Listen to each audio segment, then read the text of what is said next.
Something I learned in doing my activism is that when you file a complaint with the police department, you're filing what's called an administrative complaint.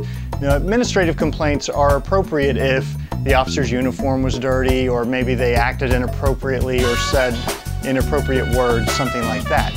Oftentimes, though, administrative complaints are used to shield officers from criminal complaints filed with the grand jury. Now, that's the way the system was designed, so that any citizen could petition the government for redress of grievances, meaning they could go to the grand jury and file a criminal complaint, just as the government does against you oftentimes when they write a speeding ticket or find you in violation of some other law. To step back 2 steps to the problems within a police organization, I think it's important that for a police organization to have legitimacy in the public's eyes, they need to have an effective and honest system of complaints, and it needs to be transparent, and it needs to be available to everybody that the police deal with. Have you seen the stories from Florida where they don't actually even have complaint forms? I don't. I haven't. I don't have TV, frankly. I don't watch TV. We don't watch TV either, but... Unfortunately, government has worked to restrict access to grand juries by the general public. And if you bring charges to a government prosecutor, he'll oftentimes refuse to go after one of his own. We have a complaint process, a citizen's complaint process through the police department. Mm-hmm. In my experience, when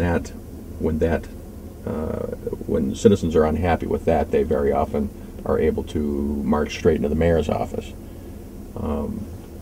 So I see that as an alternative method, and you know, once people start bending the mayor's ear, and that doesn't automatically mean that they're right either. Okay, mm-hmm. Every citizen complaint isn't necessarily valid, in my opinion. And of course, sure. I'm biased, obviously.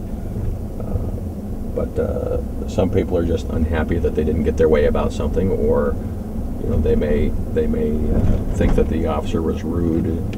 Is probably a fairly common complaint, and sure. Very often they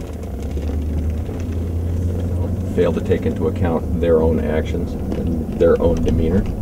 Certainly.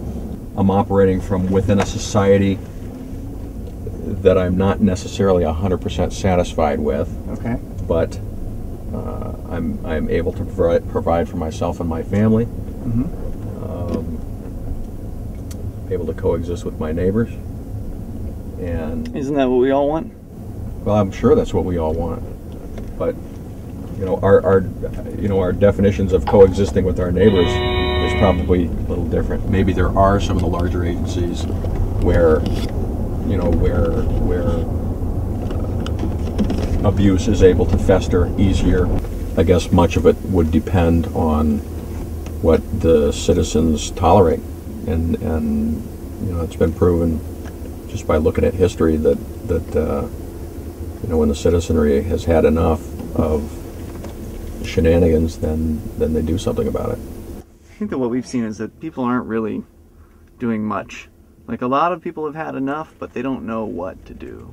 They get upset, and they hate the police as a result of it. I mean, you talked earlier about legitimacy, which is very important, and it's something that police departments around the country are losing, you know, every single day, because they're out enforcing laws that have no victim. And when your brother or your sister or your son or your daughter gets thrown in the slammer for a joint, or you know, a little bit of cocaine or whatever, it shifts your perspective of, well, what the police are really out there doing versus what you were raised to think they were doing. If the police were out there investigating crimes with a victim every single time, then they'd be heroes. I mean, they'd be bringing in the bad guys, the dregs of society, hurting people and destroying property. But instead, they're seen mostly handing out speeding tickets and, you know, arresting people for a joint. So that's, and now, you know, to the point where they're taking people's kids away from them, as we've been talking about on the show. So they've become the enemy, as opposed to the friendly police officer or the friendly peace officer.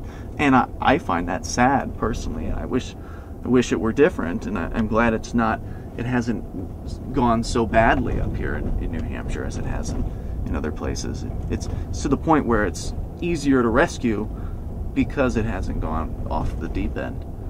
Maybe And it's that's bad laws. Maybe we need to do something about the laws that put the police in the position of being the strong arm for bad decisions.